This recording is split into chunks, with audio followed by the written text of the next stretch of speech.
Play ball. Hot off the press, handicappers from Wagertalk, SportsMemo, and the Gold Sheet have collaborated on the 2023 Wagertalk Media MLB Betting Guide. From World Series odds to regular season win totals and everything in between, this year's betting guide features previews on all 30 teams, all 6 divisions, and season-long awards like the Cy Young, MVP, and Rookie of the Year. Each preview contains key roster acquisitions and departures to help you get up to speed before opening day. Visit wt.buzz/MLB23 to download your free guide, and we'll see you in the batter's box.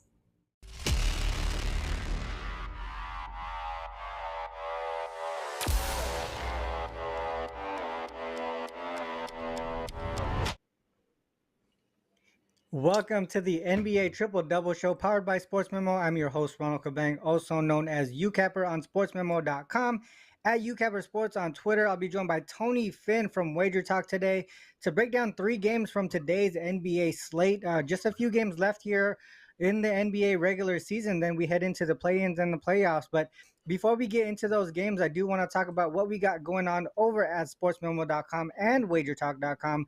Not only can you find myself over at SportsMemo and Tony over at Wagertalk, but we got a whole roster of handicappers that touch on all different sports, UFC, soccer, hockey, all that stuff going on currently right now in the over at sportsmemo.com and wagertalk.com. We also got the free live odds page on both sites, the deals page on both sites. Cappers provide free picks and analysis on a daily basis, along with their daily packages that they do have for sale as well. So a lot of free content over there. All you got to do is submit your email address and you're good to go. Also, before you head over to those sites today, make sure you hit the like and subscribe button here.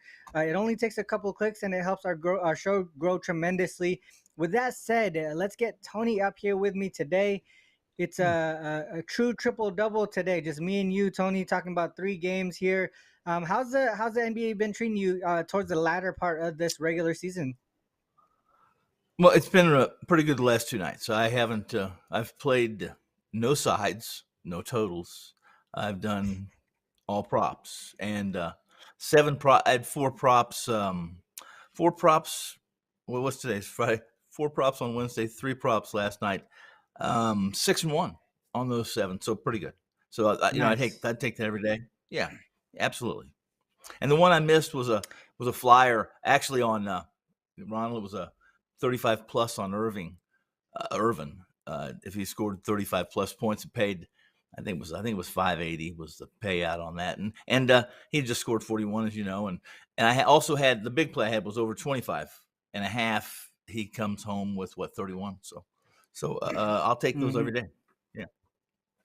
Yeah, it's been interesting to try and take on these props as we see a lot of key players, missing from the roster here. I mean, just kind of the rest days, the injury management as they try to stay healthy going into the playoffs. So definitely the prop side of things are the way to go, seems like, towards the end of the season, rather than focusing on where the motivation is for these teams. But maybe we see some spots here today. We got 3 games on the slate that we want to talk about. First one up, Grizzlies and the Bucks here. Grizzlies coming off of the OT loss to the Pelicans. Their current scenario is that they can lock in the number 2 spot as long as they win one of their last 2 games, or the Kings lose one of their last 2 games. The only way they can drop to the number 3 spot in the West is if they lose both of their final games and the Kings win both of theirs. This is the second game of a 3-game road trip to close out the season for them. They do have the Thunder on Sunday. The Bucks, they've locked in that number 1 spot in the East. They're on a nice 3-game winning streak as well. This is their last home game of the season, but they have a whole bunch of guys out already listed. Drew's gone. Drew's out. Middleton, Giannis, Grayson Allen, Connaughton, and Brook Lopez. They're all out. So obviously this being the last home game of the regular season doesn't mean too much for them. They just want to go into the playoffs healthy. On the opposite side, no Adams still. Zaire Williams and LaRavia are out as well. Santi Aldama is questionable but likely to sit from what I last seen. Matchup perspective, Grizzlies won and covered the first matchup by margin. It was a 142-101 win in Memphis. Only key person missing for the Bucks was Drew, so they really just dominated that game. Today, they have nobody from the starting lineup available on the Bucks side. Is this a Grizzlies or nothing type of look for you, Tony? What are your thoughts on this game? Well, I on Wednesday it was Wednesday or earlier this week. I think it was Wednesday. I liked Milwaukee in a situation. They were laying wood. They were laying 13. I think it was against Washington, if I'm not mistaken. But when you started talking about Milwaukee, I've backed away and shied from pushing in on them because of Coach Bud and being a disciple of Popovich and the way he used to handle it. We can go back when San Antonio, it just wasn't transparent.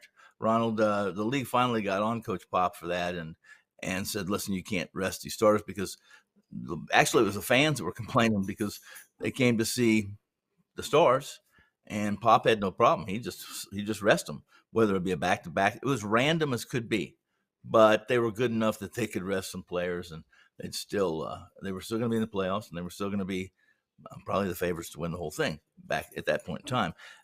I felt that way about Milwaukee until last week. I thought, well, here's the game they're going to win, and they did win it. They won it by 12, but I laid 13. So in this situation, it's absolutely the Grizzlies. I like the way the Grizzlies are playing, despite the fact that they've been playing without Morant and they've been playing without some of their key pieces. But this is a young club, very competitive. Whether it be Morant or whether it be their cast of characters, they typically want to compete. And in fact, they don't want to just compete; they want to beat your brains in and embarrass you. So, for me, it is the Grizz. In these kind of situations, I would lean to the Grizz, even though it's a nothing burger situation for them. Yeah, no, the line has gone from 6.5 to 8 for them, for the Grizzlies here, as far as being a favorite here. Both teams really been struggling to cover the spread lately, but like you, I can only look towards the Grizzlies side. It seems like the Bucks really just want to go into the playoffs healthy here. None of the key players are playing. So one thing that I would probably look at more, it would be the first quarter or the first half for the Grizzlies here. Maybe they just kind of, like you said, dominate early with the key players playing, especially if Ja does in fact play this game. I just don't know where the motivation is, right? Because they're pretty much locked in here in that second spot. And for me, maybe they sit somebody, maybe they don't, or maybe they win this game here because they know that they have to win at least one of them to really lock that in, right? Because they can't lose both, right? So to me, that's probably the way that I go. The first quarter, first half over here. If Ja does play, they dominate that first quarter, first half, and maybe they sit in the second half, and that's where the chance of maybe a backdoor cover on the Buck side. But for the most part, I can only look towards the Grizzlies. If you look at maybe from a prop perspective, all those guys out for the Bucks, maybe look towards Joe Ingles or Javon Carter on their PRA or threes. That's probably where a lot of the usage is going to go.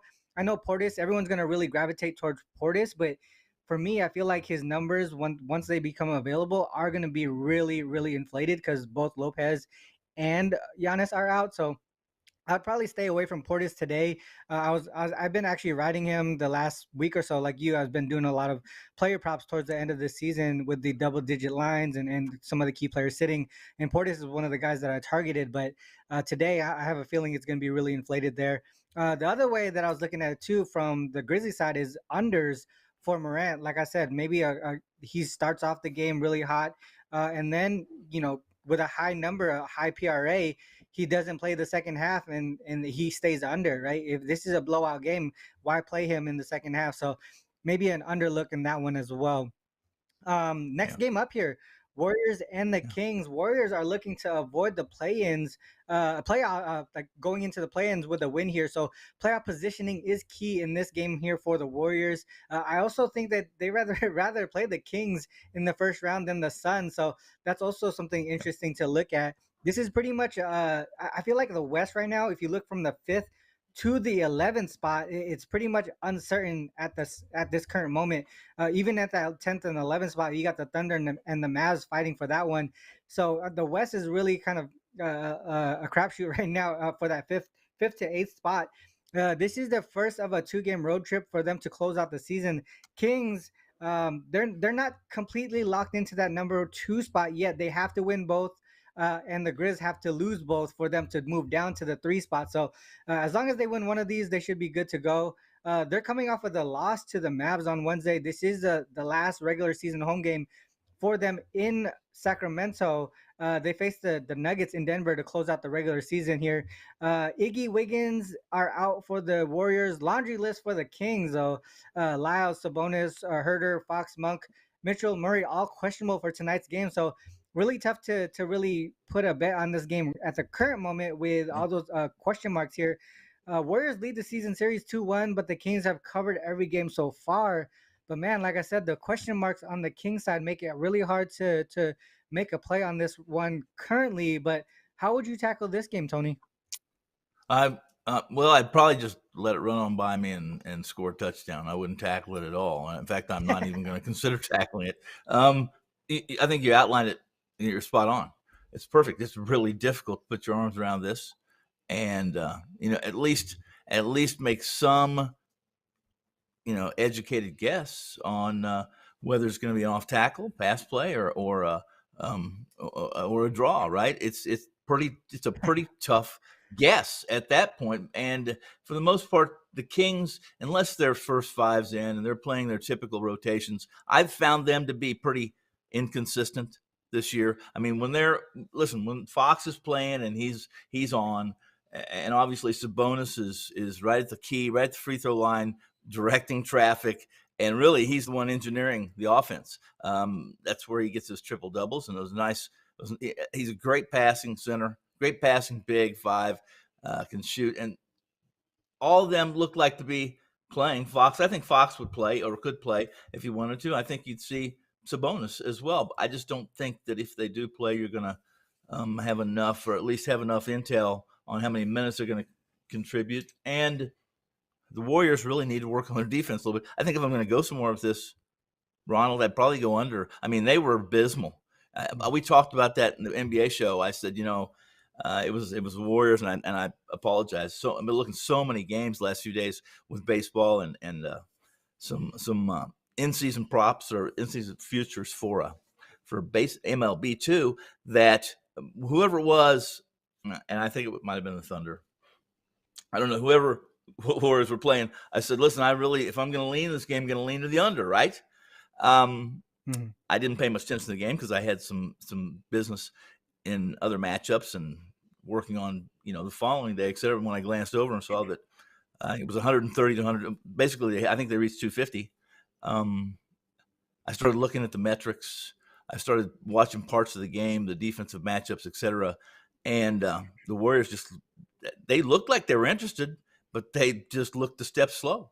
And if they're not going to play, if they can't play defense, Robert, this Warriors team, they're going to struggle in the postseason because I think we both would agree that if you had to lay their title on one variable that the Golden State had last year, other than Curry being really consistent, it would be that they were able to match up with almost anyone, versatile, and defend, and that the defense really is what took them to the finals and ultimately the championship.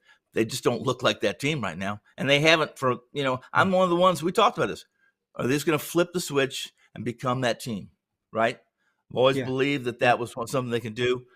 Ronald, I'm not certain now. After seeing those last couple of weeks of play from them, I'm just not certain. Yeah. I mean, obviously, I think the news of Wiggins coming back is a plus for them. He's not playing the remainder of the regular season, but at least they know that he's working up to playing in the playoffs here. To me, I can only look towards the Warriors side. I know they do have something to play for as far as not wanting to be in the play-ins.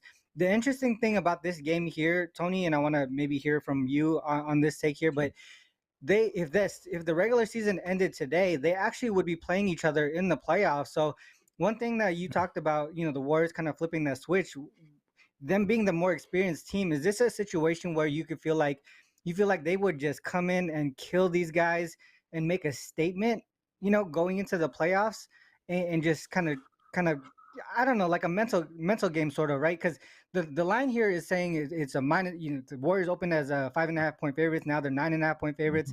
It seems like the Kings may sit these guys based on the number. The total's gone down, so the market agrees with you on the under. But just from a psychological standpoint, right, going into the playoffs here, the Warriors, like I said, the more experienced team going into it, can they just make that statement and just say, let's kill these guys today and show them that they don't have a chance when we play them in the playoffs? Well, I think a lot of that depends on, and I don't think this is a great matchup in the postseason for the Warriors personally. I mean, I think that while I like Green, while I'm not so sure that in postseason play and a physical backdrop with where they're not going to call too many fouls. How much do you like Sabonis to control the paint with the Kings in that kind of a scenario, right? Let's put it this way. I'm concerned that Golden State in this matchup, I don't think that they will be able to control the tempo. I don't think they'll be able to slow the Kings down. Now, maybe they don't want to. If they don't want to, then they're not concerned with playing defense, because I think that's what you have to do with the Kings. You don't want Fox. You want to put these guys in front of your half court sets on defense and make them work for the points, not transition possessions all the time, taking it to the rim. And that's what the Kings like to do. Makes a lot of sense to me. I don't know, like you, I don't know where I would go with this game as far as the side or the total, but I would only look towards the Warriors since they have something to fight for. But obviously, I mean, that doesn't always lead to them covering the spread, especially with this number being so high.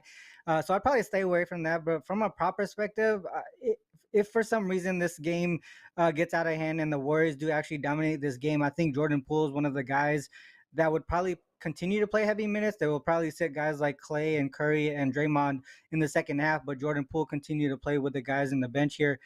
So I'd probably look towards him to get some numbers tonight against the Kings here. With, obviously I don't expect a lot of defense from them, sort of a fast-paced game, but that would probably be the way that I go if I bet anything in that one. Last game up, Tony, we got the Suns and the Lakers. Suns are locked into that fourth spot right now. They don't really know who they're going to be facing.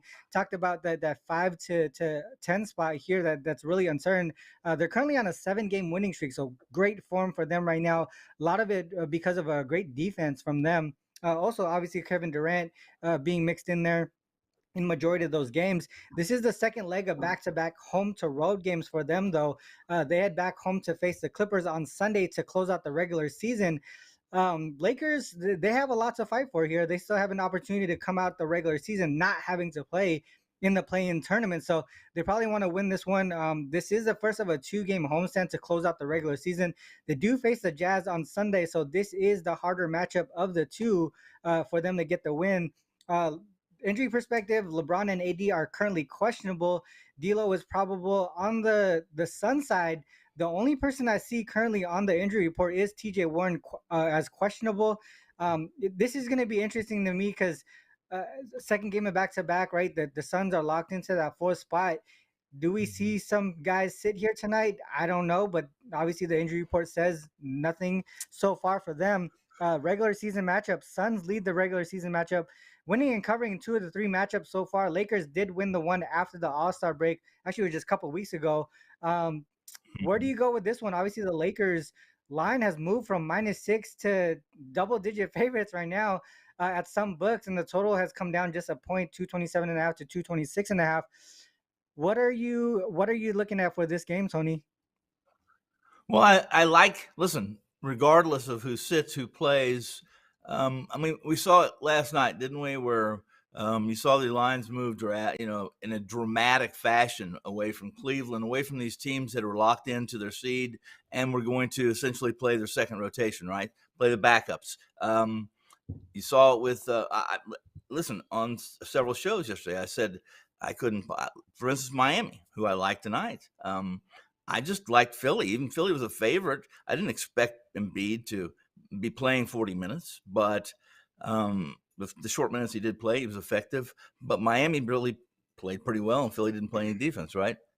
In this game, in this situation, in all these situations where the line has moved dramatically, it's just really hard for me not to like the Suns. What they're doing right now, and what Coach Williams said he's going to be doing, he's not going to sit his guys because he feels like with Durant being hurt for an extended period of time since he moved over from the Nets or from Brooklyn, and he doesn't really feel very comfortable with this first rotation, this first five. These guys don't really know where they're going to Mhm. be at, or at least Durant doesn't know where they're going to be at. Durant played 41 minutes last night. He's going to play tonight, and I'm not afraid of Durant being fatigued. My only concern with Durant, if I'm a Phoenix backer and fan and season ticket holder, and I got futures on him, is Durant getting hurt. That's really the concern. Mhm. Do you want to play him in a situation where it doesn't mean much, doesn't count, or it's not real for that much? I think for the Suns, it is real. Booker didn't shoot very well last night. The Suns struggled to win that game, and they did it despite playing poorly. But again, there was no Jokic, no Murray. There was a lot of reasons why the Suns should have won, and probably won by double digits. They didn't tonight. Mhm. Listen, Lakers aren't good enough defensively. They're just. I mean, I know they've been better since they've made a change in the starting five, and they're going to be better with Davis in the paint. But 10 points in the Suns is a place that I not only like, I actually went there. I played a couple of small pizza money parlays, and we'll talk about one of those on the show here. It includes Phoenix plus the points. Yeah, I like it. I mean, I'm with you there. I mean, the Lakers obviously they should come out with some desperation and urgency here, with them actually having something to play for. But I just don't understand this line at all, unless the Suns do sit some guys tonight. But like you, I feel like it's more important for them to keep this momentum and get more minutes with this starting five. You just mentioned, they don't feel comfortable yet with where people are at, especially with KD only having minimal games together with this roster. They're going to be dangerous in the playoffs. And I think for that to really happen, they got to continue that momentum going into it. And I definitely can see them playing the last two games here as a squad, even if it is minimum, managed minutes, not a full, 36 or whatever it might be for the starters. I feel like they're going to play the last two games here and keep that momentum going. And as it stands now, and who I see currently available for the Suns, there's no way I can Mhm. see the Lakers covering this big number. So I would look towards the Suns as well. From a total perspective, I don't know where to go with this one. The Suns number one in defensive rating last 5 games, while the Lakers are fourth in offensive rating. So that kind of just is a wash for me from the total perspective. But definitely see the Sun side on this one with the current number. All right. Well, Tony, quick show today. We had 3 games on the slate, just me and you, and we're off to the best bet section now. Let's start here with you. What is your best bet for today's show? And talk to the people about what you got going on over at wagertalk.com. Well, first off, what I have going on at Wager Talk early this morning is I have several NBA prop positions that I like. Unfortunately, with us being where we're at in the schedule, and give you an example, it's Miami's prop. There's a couple guys I want to basically push in on a prop as long as the number's correct. But Mm. before the show, they still had not had those Miami props up. They had Washington's work up, but they did not have the Miami players. And the same went for a couple other teams. So what I have at Wager Talk, nothing right now. But I will after the show, between now and the NBA show, which goes off of I think 4:30, 4:15 Eastern. I will have not only Mhm. my NBA, but I'll have my MLB, which is going very well too. So let's talk about best bets. I like the Miami Heat tonight. Listen, I did not like them against Philly. They've been abysmal defensively. They're not the same team they were 2 years ago. They're not the same team. They're not. They don't have the same capabilities to man up and be stingy defensively this year. Butler's going to get his points, going to get his rebounds, he's going to go to the line 10, 20 times a game, and he's basically going to lead his men. But he's not the same defensive guy. He's not that physical in rebounds he used to be. And I like the way he plays, but this team as a whole has been really, really bad defensively. Part of this is Lowry being in and out and et cetera, et cetera. But I like Miami for a couple of reasons. If you saw what they did to Philly, they shot the ball well.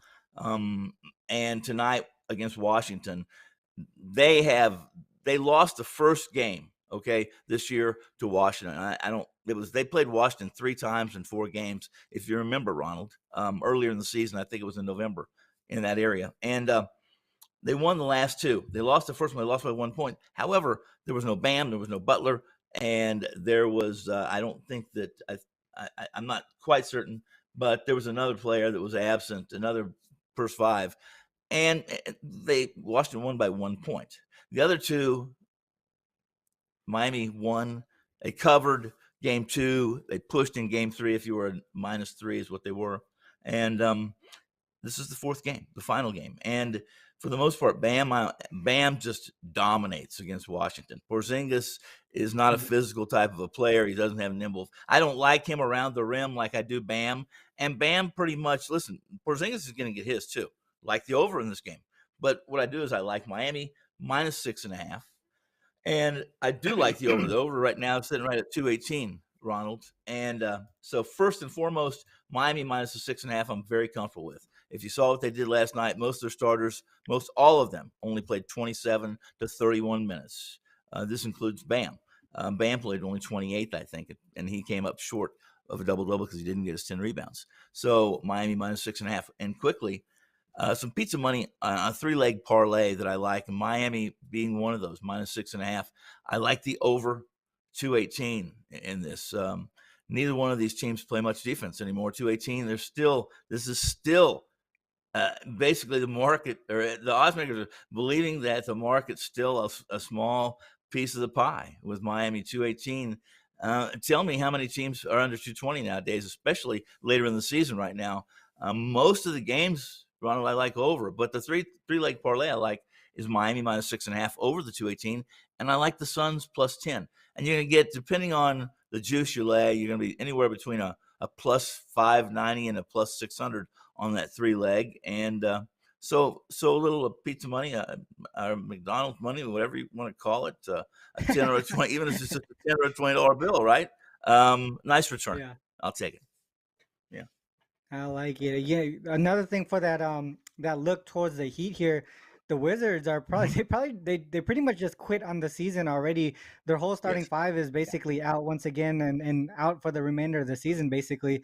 So definitely a nice look there on the Heat side. They've been playing. They're playing Me, hard. The backups are playing hard. You're right, Ronald. But the coaches have said, "Listen, none of the starters are going to play. Give us your worst." And that's what they're doing. Yeah, not a lot of offense coming from that Wizard side there. They are playing a fast pace though, so good thing for the Heat if they continue to play with their full squad. For me, we hit the best bet on Wednesday. We had a player prop on Wednesday. We had Grimes over his points, and he went well over his points there. I like a side today, and more specifically a first quarter side. I like the Nets. -4 in the first quarter against the Magic today. The Nets have to win at least one game, or the Heat have to lose one game to lock in that sixth spot. So they pretty much control their own destiny here, and they have the Sixers on deck on Sunday, and this would be the easier matchup to get the win, in my opinion. So I think they focus in and key in on this game specifically. I think one thing that I looked at historically was, how do heavy favorites do in the final part of the season? I looked at double-digit favorites specifically in the last 3 games of the regular season. Since 2017, those teams are 23-16-1 against the spread, covering at a 59% clip. But majority of the damage is being done in that first quarter, where the average first quarter margin is around 6 points. And we see a number at -4 here for the Nets. So, not really sure what to make of this Magic team. They set out a lot of guys yesterday. I actually liked the Magic yesterday when I thought all the starters were going to play, and then all of a sudden they all just sat. So don't know where their mindset is as far as this game goes and who's going to be playing. But for the most part, I know where the Nets mindset is, and that's for them to come out with a sense of urgency and desperation to start this game and dominate that first quarter. If you look at the last 5 games in general, they have a first quarter net rating of +15, while the Magic are -1.3. So for me, that first quarter is where the magic will happen for the Nets. First quarter -4 is my best bet for today's show.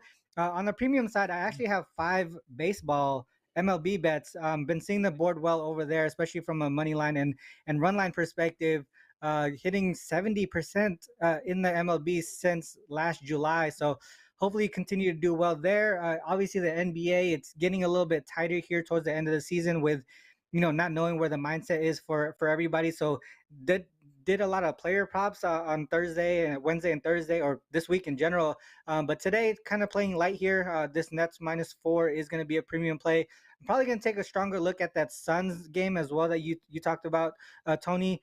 And then we have the UFC this weekend as well. So a lot of stuff going on. And that leads to me saying, go back to sportsmemo.com and wagertalk.com. There's a lot of stuff going on. A lot of the handicappers over there touch on all these different sports, soccer, the Premier League, and all that stuff this weekend as well. So the sportsmemo.com, wagertalk.com, free picks, a lot of amazing deals and packages from all the handicappers, the live odds pages for all the sports, the leaderboards. It tells you which cappers are hot on each sport as well. So make sure you head over there after the show today. With that said, our next show will be on Monday, 10 a.m. Pacific Standard Time on the same channel.